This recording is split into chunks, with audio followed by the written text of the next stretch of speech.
unboxing today, and it's from my brother Jim from Nicest Knives over at the Nicest Knives channel. I'll have his description in the description box below, and I'll show you what he sent me. I already previously opened it, so I'll show you what's inside it. And I got this box over the weekend, so I'll show you what he sent me. He sent me a bag of Uncle Joe's meatballs. He sent me lots of lollies.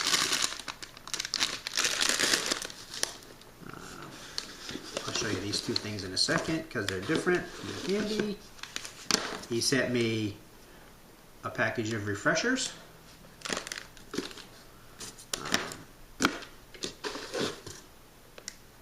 Fruit pastilles. I'm not exactly sure how you pronounce that. We call them lifesavers. Very similar to our lifesavers. And he also sent me. Jim sends me the coolest postcards. And I have a frame over here that I've just picked. I recycled another old picture frame, and I've taken the two previous postcards he sent me, the Ganesh and the Doctor Who postcard, and those are going in that frame. But he also sent me a couple more postcards of like an English cottagey kind of medieval thing, and that was pretty cool. And so he sent me that one, and then he also sent me a Stonehenge one. And incidentally, and I'll get to this in a second, he sent me a CD of English folk music. I haven't listened to it yet, but I'm going to put it on in a little bit, because I'm working on something over there, and I'll do that. And he sent me a book on Stonehenge, and then a love note. But getting to Stonehenge, when I opened this up, I opened it up on Saturday, and I was just excited to open it. So I opened it and I found the Stonehenge stuff in there. And if I hadn't mentioned it already, in 1987 was my senior year in high school, and I had been chosen out of 400 students in the school I went to. I went to an institutional school for people with disabilities, children with disabilities, individuals with disabilities. So it was an institutional school. It was like a college, but it was an overnight stay, and I had to live there for 9 years. And I didn't get to go home and see my family. I had to live there, and so that kind of blew. And I was only allowed to go home on the weekends, so I was institutionalized for a good part of my life. So it kind of sucked, but that was my life. So in '87, I was chosen out of 400 students to go on the very first cultural student exchange program at that school. And there was 6 of us that were chosen. Mama Madness, my wife, was actually one of the other ones that was chosen as well. And we got to go to the UK for a month, not for a month, for 2 weeks, 2 weeks exchange. They sent kids over from their school, and we sent kids from our school. It was like a 6-kid exchange. And we got to spend 2 weeks in the UK, and the first week we spent in London. We spent it at the London Tower. Sheridan Tower, I think, in London. Got to see Nelson's Column and Madame Tussauds, and we visited Buckingham and all the traditional spots and all that kind of stuff. And then in the second week, we stayed at the school that they had over there, which was equivalent to the school that I was at in the United States. The school over there was called the Lord Mayor Law School. So if anybody wants to look that up, Lord Mayor Law. It's a big school campus for individuals with disabilities. So we got to stay over there.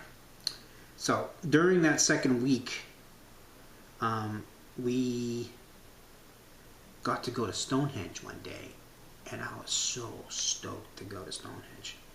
Out of all the things that I wanted to see in England, was I wanted to see Stonehenge in the worst way because it's got that Druid thing going on with it, and because the Druids built it, and so we got to go. We took a coach. They call them coaches over there. We call them buses, and the dude was going like 85 down the highway in this big 40-foot coach, and I thought the guy was insane because they don't have like speed limits over there. Well, they didn't back then. I don't know if they have them now, but you could go fast over there, and people did.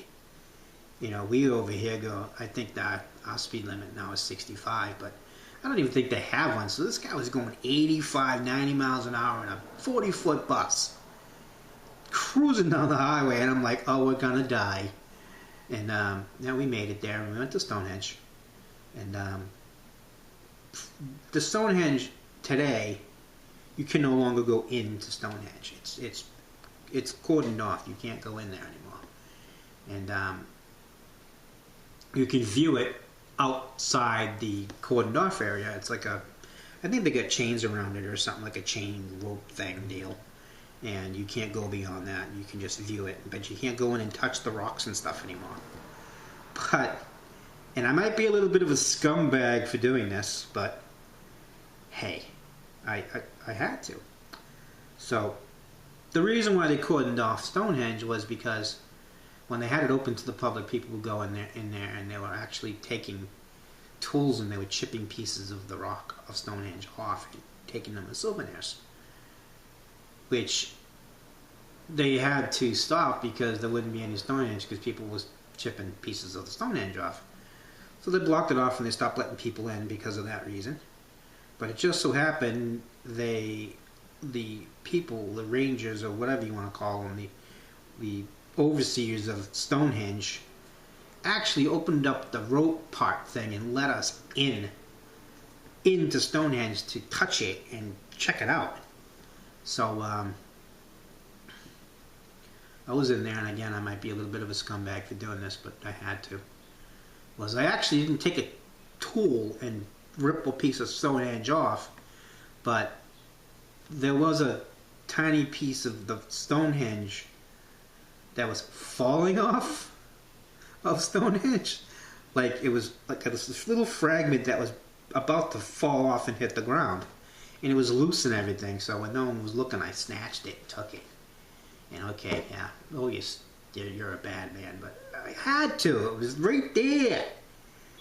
And it's I would assume that it's considered some kind of artifact, but unfortunately, over the years, I've misplaced it. So I actually mentioned it to Diggs, Brother Diggs from Diggs Fossils and Knives, because he's a fossil guy and he's into that kind of stuff. And I am going to find it, and I'm going to make a pendant, I think, out of it, but I wouldn't actually go near that fragment for quite some time because it kind of had a weird, creepy vibe to me, like I'm going to get cursed or something. So I put it away in a box with my other rock collection, and it remains there today, but I have not been able to locate that box. So when I do, I will show you the little fragment that I got. It's like that big. And it's just a really cool item that I have. So that's pretty much my video. And I hope you enjoyed it. And yeah. I want to show you one more thing that's pretty cool. And I actually have a quiz for people. I'm not going to show you the other side because it has writing on it. But I'm going to start doing more interesting things on my channel, like quizzes and pop quizzes and stuff. And I'm going to start giving away some paracord items. And just some gifts from me to other people, just as fun interactive stuff. So one of the things that I'm going to do is that I'm going to show you people, you YouTubers, my viewers out there, weird knives, like interesting knives that serve a purpose. They have an individual purpose, but they're odd little knives, and you have the viewers have to tell me what kind of knife it is and what's its purpose. So I'm going to give this a go, and I'm going to show you the knife, and you're going to have to tell me if you want. I'll give the first person that gets this right and tells me what kind of knife this is and what its purpose is, I will make you a paracord bracelet and send you one in your size, in the two colors. I'll make you a 2-color bracelet in your size and the colors you want. That's what you'll get. So the first person that answers this correctly, comment in the comments below and tell me what you think, what you think it is. But here it is. I think I'll see if I can get it. Don't want to hold it up too high. So there it is.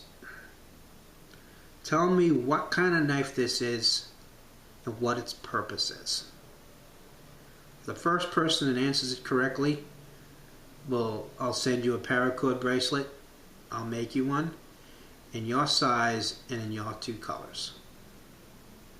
So tell me what that is in the comments. So that's my video. If you like it, please hit the like button. If you aren't already a subscriber, please subscribe. I always pronounce that wrong. Give me a thumbs up. Please comment. I like to hear from you. I like when people comment, so I want to hear what people have to say. Even if you just want to say hi. Find your Serene in a mad world. I'm out.